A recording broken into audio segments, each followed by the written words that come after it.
Olá pessoal, essa semana vamos discutir sobre as infecções bacterianas sexualmente transmissíveis. Antes da gente começar a falar propriamente das doenças sexualmente transmissíveis, das infecções sexualmente transmissíveis, vou falar um pouco para vocês sobre as vaginoses bacterianas e a candidíase vaginal, tá? Que apesar de não serem, gente, infecções sexualmente transmissíveis, tá? Elas predispõem, tá? São quadros, né, manifestações que predispõem o indivíduo do sexo feminino, né, à aquisição de ISTs, tá? E o que causa, né, essas vaginoses, né? É um quadro de disbiose, né, desequilíbrio da microbiota do canal vaginal. E isso é associado ao crescimento, então, de patógenos oportunistas, né? Que são esses? São patógenos que já estão presentes na microbiota e que, como a gente vem falando, né, ou por mudança de sítio anatômico ou por desequilíbrio, né, desbiose da população local, pode causar doença. Ela é mais comum, né, em indivíduos do sexo feminino em idade sexualmente ativa, tá? E os sinais e sintomas, gente, principais, né, são o corrimento vaginal com odor fétido, né, semelhante a peixe podre, mais acentuado após a relação sexual, né, e durante o período menstrual. Pode ser também um corrimento vaginal de cor, né, branco acinzentada, leitoso, e também coceira, né, na região. Geralmente ocorre após a relação sexual, tá, gente? A relação sexual, ela tanto para homens, né, mas principalmente para mulheres, para indivíduos do sexo feminino, tá? Ela é uma situação que causa um desequilíbrio que é normal da microbiota vaginal, tá? Só que alguns outros fatores podem atuar influenciando, né, que algumas mulheres estejam mais predispostas a ter esses quadros, tá, de vaginose, como né, estado gestacional, uso de antibióticos, né, que vão interferir na microbiota diretamente, né, utilização de cremes, loções, sabonetes, gente, na região íntima que vão alterar o pH da região íntima, tá? Então não são, né, adequados, obviamente, a higiene, né, da genitália externa, né, é essencial, mas né, esses cremes que alterem o pH do canal vaginal são deletérios, né, a microbiota.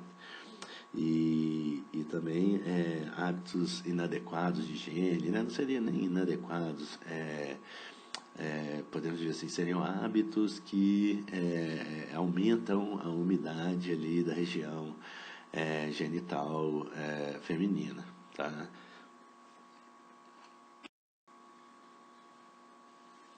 Então, qual que é a microbiota normal, né? Vamos dizer assim, a gente sabe que tem muita variação, né, gente, individual, né? Mas a microbiota normal mais mais comum, né, na população, que vai predominar no canal vaginal, né, são os tais da microbiota de Dorderline, ou bacilos de Dorderline, né, que levam o nome do pesquisador, mas que são bactérias do gênero Lactobacillus, tá? Os lactobacilos, gente, são bacilos, né, bacilos longos, gram-positivos, tá? Eles têm um pleomorfismo, né, podem ser bacilos um pouco menores, bacilos bem alongados, e eles vão predominar na microbiota vaginal e eles exercem uma função muito importante, gente, porque por fermentar açúcar e gerar ácido lático, o ácido lático abaixa o pH do canal vaginal e impede o crescimento, né, exacerbado de patógenos oportunistas. E os lactobacilos também, né, conhecidamente produzem várias bacteriocinas, que são pequenos peptídeos, gente, que servem, que vão causar, na verdade, né, poros na membrana de outras bactérias, né? Então são mecanismos que os lactobacilos têm de competir com as outras bactérias, né, no ecossistema ali que elas estão vivendo. Então, um SWAB, né, do canal vaginal, gente, ele vai apresentar, né, o SWAB, né, é um esfregaço, né, então, assim, ele vai apresentar células. Então, a gente vai ver células epiteliais, tá, gente? São essas células, né, com geralmente o núcleo pequeno, né, em relação ao citoplasma, né, volume, núcleo, citoplasma, ele é pequeno, né, porque o citoplasma, o núcleo, né, é pequeno em relação ao citoplasma, e várias bactérias, né, e várias delas associadas a essas células, vários bacilos gram-positivos, né, e vários deles associados a essas células epiteliais, né, então seria essa cara aí da microbiota normal. Aqui a gente vai ver um caso de vaginose bacteriana, tá, gente? Onde, né, a primeira coisa que a gente vai notar é que ocorreu uma diminuição, né, muito significativa da população de bacilos gram-positivos, tá? E aumentou muito a população que parece até um granulado aí de brigadeiro, né, de uns cocobacilos pequenininhos, de outras bactérias no fundo, aí uns bacilos gram-negativos também, vou mostrar para vocês. E principalmente, tá, gente, a gente vê essas, à esquerda abaixo aí, a gente vê alguns leucócitos, tá, indicando ali um processo infeccioso, um processo patogênico, tá. E outra coisa também, essa presença, gente, dessas células, né, que são chamadas as clue cells, tá? Que são observadas também, né, na citologia, né? Vou falar um pouquinho para vocês, não bem rapidamente, né, no diagnóstico, mas são essas células, né, epiteliais, assim, completamente cobertas, né, com essas células bacterianas, tá? Então, esse é um quadro que de cara a gente já vê que tem, em relação, né, às outras lâminas que a gente viu, já tem um desequilíbrio, né, da microbiota, que a gente pode ver os morfotipos bacterianos que a gente vê no esfregaço. Então, aqui agora dando uma focada aqui, né, nos campos que a gente está falando. Então, as duas principais bactérias, gente, que são, né, que aparecem nesse quadro de desequilíbrio na vaginose bacteriana são a Gardnerella vaginalis, tá? A Gardnerella, gente, é um cocobacilo gram-variável. O que quer dizer isso, né? A gente não, eu falei com vocês isso até agora, mas é uma bactéria, gente, que ela tem uma estrutura de gram-positiva, ou seja, membrana e peptidoglicano acima, sem membrana externa, porém o peptidoglicano dela é menor do que a média dos peptídeos, da espessura, né, do que a média das outras bactérias gram-positivas. Então, durante uma coloração de gram mesmo, bem realizada, essa bactéria pode aparecer como gram-positiva ou como gram-negativa, como eu destaquei para vocês aí nessa figura, né. É lógico que ao aumentar ela perde um pouco a definição, né? Mas vocês vão ver que são cocobacilos que podem estar em células isoladas ou aos pares, e algumas vezes a gente vê células coradas em gram positivo e algumas vezes a gente vê células coradas em gram negativo, tá? Então algumas dessas células, né, perderam o cristal violeta durante a descoloração e algumas não, porque a camada é muito fininha, tá? Mesmo, repetindo, né? Mesmo a coloração bem realizada vai aparecer isso. E a Gardnerella vaginalis, gente, é um anaeróbio facultativo, tá? Ele faz parte, né, da microbiota do canal vaginal, só que geralmente a contagem é bem menor do que a gente vê nessa lâmina. E a outra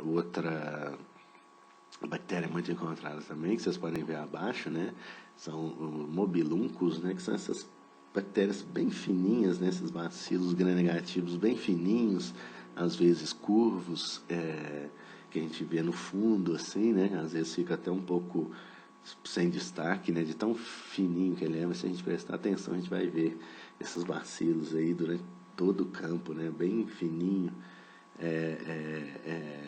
gram-negativo. E o Mobiluncus, no caso, gente, é uma bactéria anaeróbia, tá?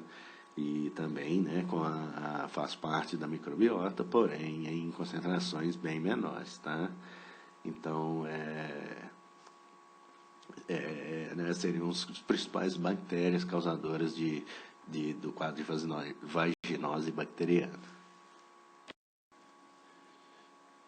E o outro quadro de vaginose, né, também pode ser visto assim, só que não bacteriana, é a candidíase vulvovaginal, onde acontece também a mesma coisa, né, cai a população normal, predominantemente lactobacilos, e populações de patógenos oportunistas vão crescer além da sua população, da sua densidade populacional normal. Um desses patógenos oportunistas é a Cândida, né? Leveduras do gênero Cândida, tá? São várias espécies, principalmente a Cândida albicans, né? Mais conhecida, mas tem a glabrata, várias espécies de Cândida, tá? E a Cândida, gente, ela tem essa característica, então, primeiramente, né, lembrando sempre, os fungos, gente, filamentosos ou leveduriformes, vão se corar de gram positivo sempre, tá? Essas células não conseguem, né, a etapa de lavagem, né, com o heteracetona, ela não é capaz de tirar o cristal violeta das células fúngicas, então elas vão se apresentar sempre como gram positivas. E aí vocês vêem essas células, né, leveduriformes, que são células né, elipsoides, né, não são um círculo perfeitinho, maiores do que as células bacterianas, né, porém menores do que as células nossas. Vocês veem uma cooperação nessa primeira lâmina aí, né, dá para ver algumas bactérias ao fundo, uma célula eucariótica de nossa, né, humana, e as células leveduriformes. Uma característica importante, gente, quando a levedura está causando um processo infeccioso, né, a formação dessas pseudohifas, tá? A gente sabe que a pseudohifa é um dos fatores de virulência de leveduras, tá? Patogênicas.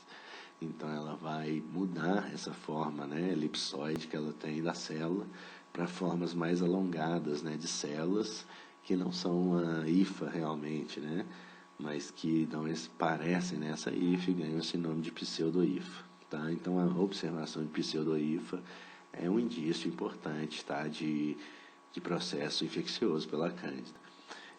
Mas elas podem aparecer também só como células leveduriformes, tá? Como a gente viu nessa figura abaixo aí, que a gente viu até no nosso no exercício, né, que nós fizemos de Gram. Tá? Então, abaixo vocês tinham, né, vocês viram aí que tinha várias bactérias, tinha levedura também, né, tem as células epiteliais e tem leucócitos, né, indicando um processo infeccioso. Embora a gente não possa ver as pseudohifas, né, nesse campo aí mostrado, tá? Embora, gente, as pseudohifas, né, elas sejam um indicativo muito forte de patogênese, tá? O fato da gente observar uma célula leveduriforme no esfregaço do canal vaginal, ou no caso de um corrimento, né, vaginal, isso não significa que ela vai estar causando doença. A Cândida é parte da microbiota, né, do canal vaginal, e assim como é parte da microbiota também uretral, né, em homens e mulheres. Então, o fato de observar não quer dizer que esteja causando doença. A gente sempre deve associar, tá, os achados da microscopia com a clínica né, do indivíduo. Né?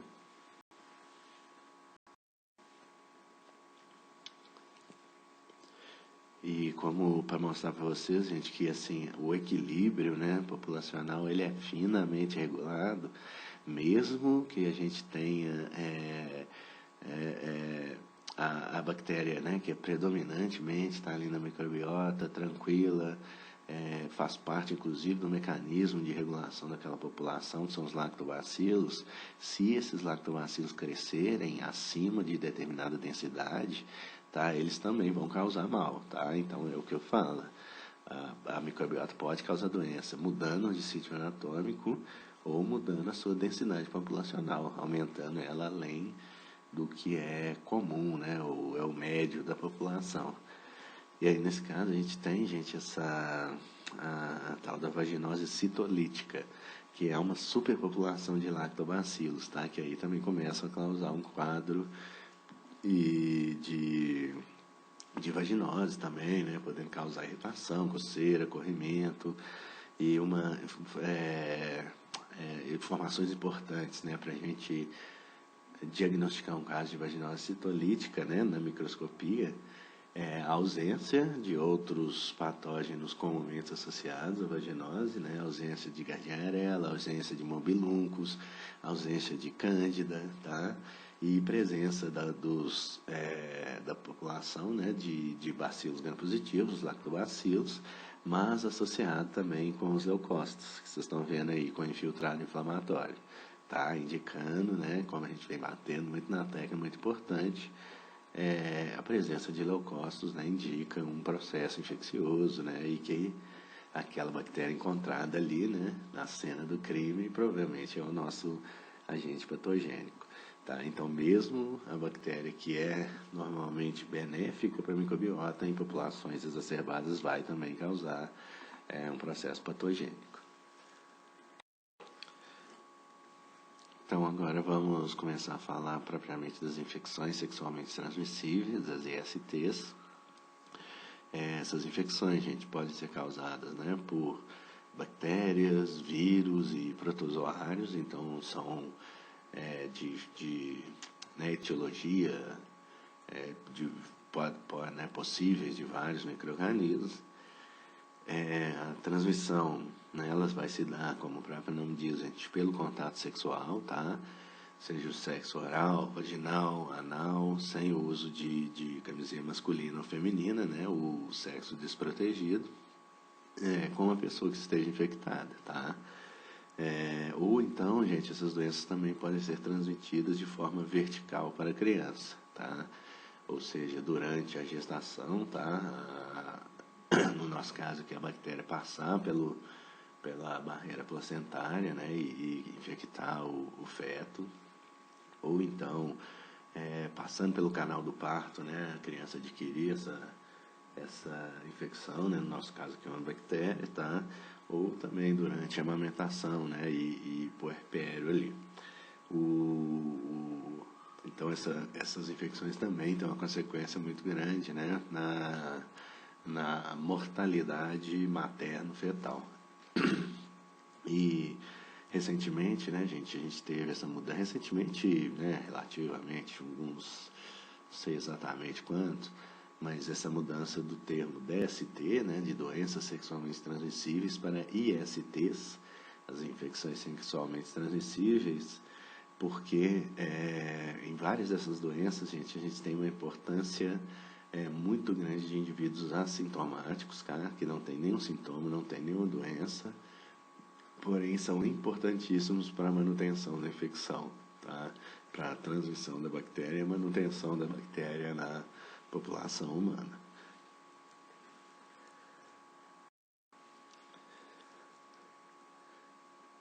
Clinicamente, a gente sabe que essas doenças, né, elas podem ser divididas em dois tipos, tá? Aquelas doenças que vão levar como manifestações, né, o corrimento vaginal ou peniano, tá? As mais conhecidas, a gonorreia e infecção por clamídia, e também algumas bactérias atípicas, tá? Que podem causar essas infecções, essas manifestações, tá? E o segundo grupo de manifestações seriam aquelas que vão levar a lesões genitais, tá? Então, vão causar lesões na região genital, perianal, na região da virilha, que são principalmente a sífilis, né? Que é o chamado também de cancro duro, o cancro mole ou cancroide, e o linfogranuloma venéreo, tá? Das bacterianas são essas as três principais. E além da donovanose também, tá? A gente causa lesões, né? Embora seja um pouco menos frequente. Então eu vou falar para vocês um pouquinho sobre esses dois grupos, tá? de infecções sexualmente transmissíveis. Bom, então vamos iniciar falando sobre essas infecções, né, que podem causar como manifestação principal corrimento vaginal e peniano. As duas principais doenças desse grupo, né, são a gonorreia e infecções pela clamídia, que são também, gente, as infecções sexualmente transmissíveis mais prevalentes em todo o mundo. São infecções, gente, que vão atingir primariamente, né, os órgãos genitais, mas também pode atingir, né, a orofaringe, causando casos de faringite, né, principalmente pela prática do sexo oral, e infecção dos olhos também, e nesse caso, principalmente, gente, em crianças, né, que nascem recém-nascidos, que nascem, né, de mães que estão infectadas, podem adquirir a infecção. E essa infecção comumente causa uma conjuntivite, que inclusive pode levar a criança à cegueira. A ocorrência da dupla infecção, gente, a gonorreia com a clamídia é muito comum, né? Tanto que os tratamentos empíricos eles já são até pensados para você pegar as duas bactérias. E os sintomas mais frequentes, né, nos indivíduos do sexo feminino é o corrimento vaginal, tá? Com dor pélvica, e nos indivíduos do sexo masculino corrimento, né, peniano, dor a urinar, tá? E eventualmente também dor nos testículos.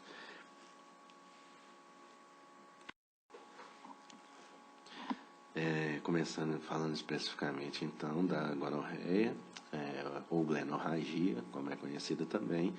O agente etiológico, gente, é a Neisseria gonorreia, a gente viu, né? Ou gonococo, né? São diplococos gram-negativos, né? Em formato de grão de café. A população com maior incidência, né? Gente, como, né? Todas que a gente vai das doenças que a gente vai ver aqui, a população sexualmente ativa, né? Nesse caso, entre 15 e 24 anos, mais comum em homens, tá? Meio a razão de 1,3, né? Uma mulher, 1,3 homens, né? 30% a mais, né? De incidência em homens, tá? Embora a gente né, acredita que tenha muito relação com a detecção. Eu vou discutir isso com vocês ali embaixo um pouquinho rapidinho. A transição, gente, sexo vaginal, oral, anal com o indivíduo que esteja infectado com a bactéria, tá? O período de incubação, gente, é um período curto, né, entre 2 a 10 dias. As principais manifestações, como eu falei com vocês, vão ser, né, a uretrite e a cervicite, tá? Infecção desses sítios com produção, né, de um corrimento purulento, tá? Faringite também, derivada, né, transmitida através do sexo oral com pessoa que tem a bactéria também. A proctite, que é a infecção, a inflamação, né, de reto e ânus, e conjuntivite também, tá? A conjuntivite, gente, mais comum em recém-nascidos, tá? Que passam a passar pelo canal do parto. Complicações, gente, que podem ocorrer, tá? A doença inflamatória pélvica, tá? Que é uma doença que na mulher vai acometer toda a região pélvica, né? Acometer útero, ovários, trompas, tá?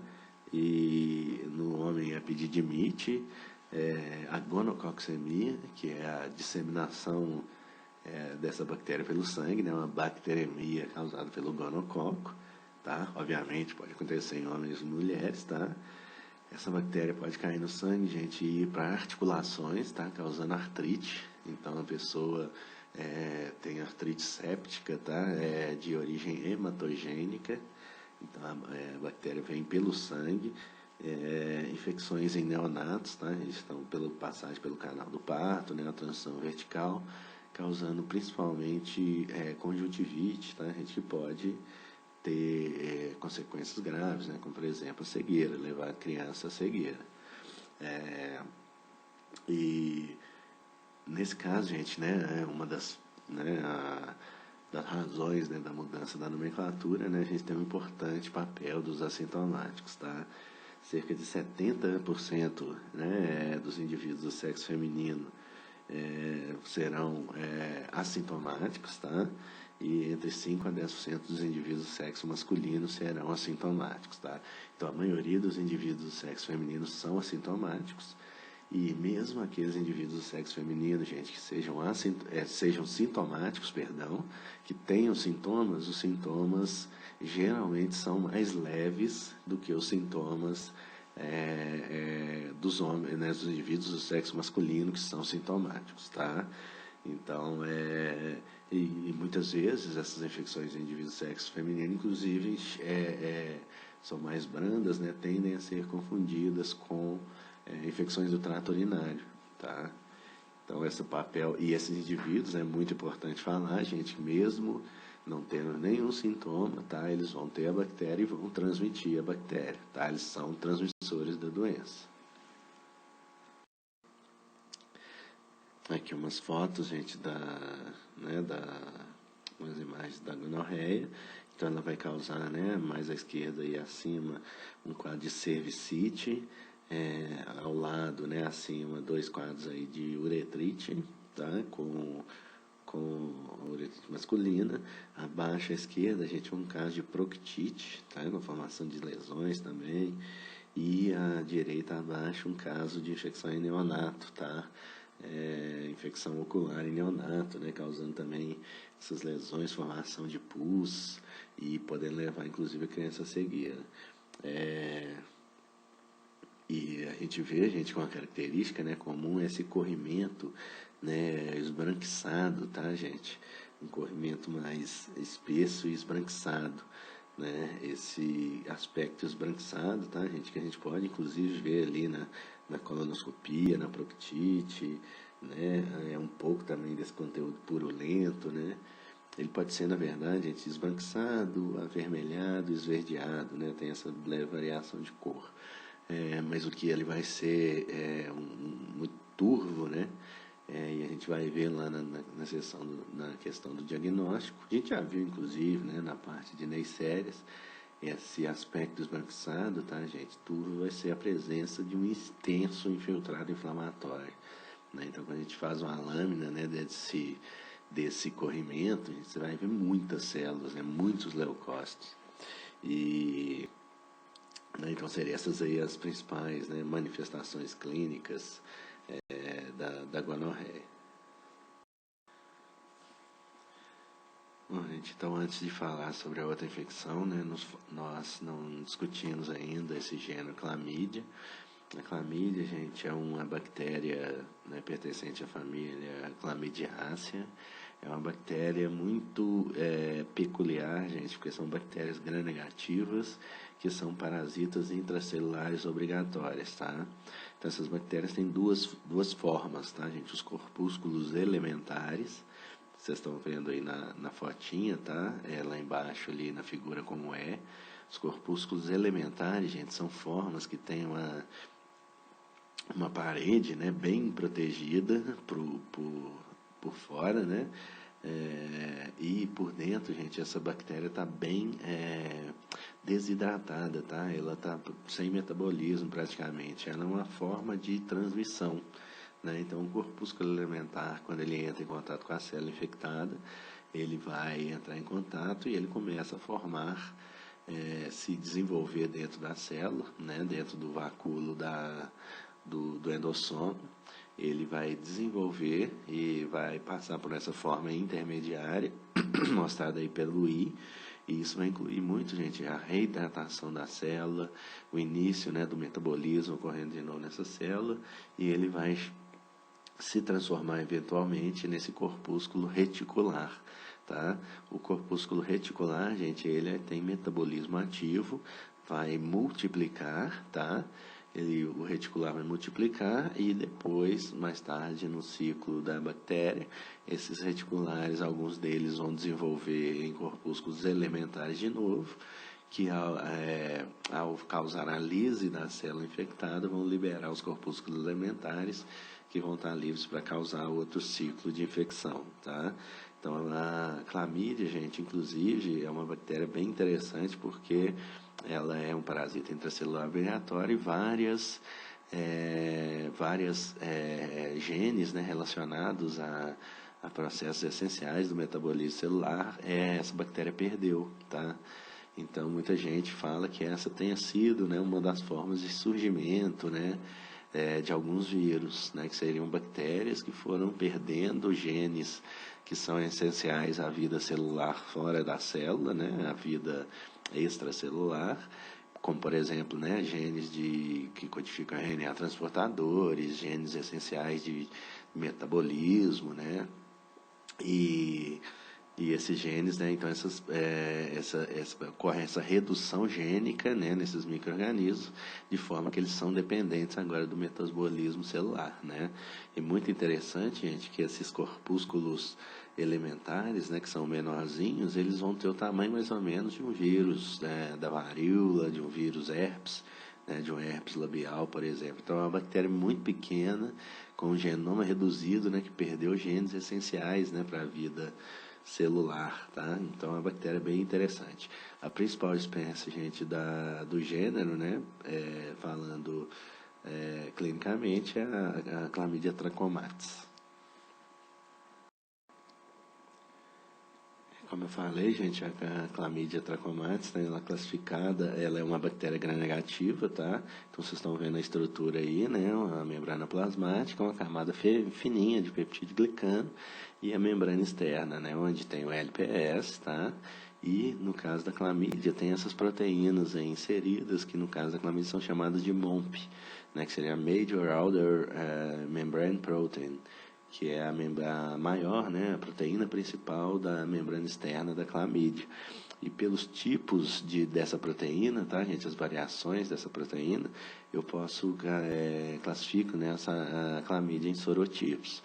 Então, os sorotipos de A a C, gente, são responsáveis, né, causam doenças oculares, tá, que são o tracoma, tá, gente, que é a principal causa de cegueira infecciosa em adultos, tá? Então, é uma doença que causa uma infecção, pode causar, levar o paciente à cegueira, tá? Eu não vou falar dessa manifestação, né? Porque ela é mais em adultos. Vou falar mais das linhagens DAK, do sorotipo de DAK, gente, que causa uma doença, uma infecção genital, tá? No trato genital. E dos sorogrupos L, tá? Que causam uma doença invasiva, né? Que começa na região genital e invade até os linfonodos locais ali, que é o chamado linfogranuloma venéreo. A outra infecção desse tipo, gente, é a da clamídia, causada pela espécie Chlamydia trachomatis, tá? Sorotipos, são sorotipos específicos que causam essa manifestação, sorotipos de DAK, e a transmissão, gente, ela é a maior incidência também na população sexualmente ativa. A transmissão é a mesma, né, que ocorre na gonorreia, sexo desprotegido. Período de incubação, gente, é um pouquinho maior que o da gonorreia, né, entre 2 a 3 semanas. Para a clamídia, as principais manifestações, gente, são uretrite cervicite, tá? Proctite, sendo essas 3 principais, tá? E complicações possíveis também, a doença inflamatória pélvica, né? A salpingite, que é a inflamação das trompas, né? A orquite, inflamação dos testículos, né? Epididimite e infecções em neonatos também. Da mesma forma que a gonorreia, a clamídia pode ser transmitida pela passagem pelo canal do parto, tá, gente? Causando também conjuntivites, tá? Infecções oculares, que podem levar a criança à cegueira, inclusive, também. E, nesse caso, também pneumonia, tá, gente? A clamídia pode causar, sendo transmitida pelo canal do parto, pneumonia no recém-nascido, tá? E a importância aqui ainda maior, gente, dos indivíduos assintomáticos, tá? Aproximadamente 70% também dos indivíduos do sexo feminino vão ser assintomáticos, tá? E metade dos indivíduos do sexo masculino, ao serem infectados, vão ser assintomáticos, né? Metade dos infectados são assintomáticos. Ou seja, a maioria dos indivíduos que são infectados são assintomáticos, tá, gente? E mesmo assim transmitem a bactéria, tá? São capazes de transmitir a bactéria.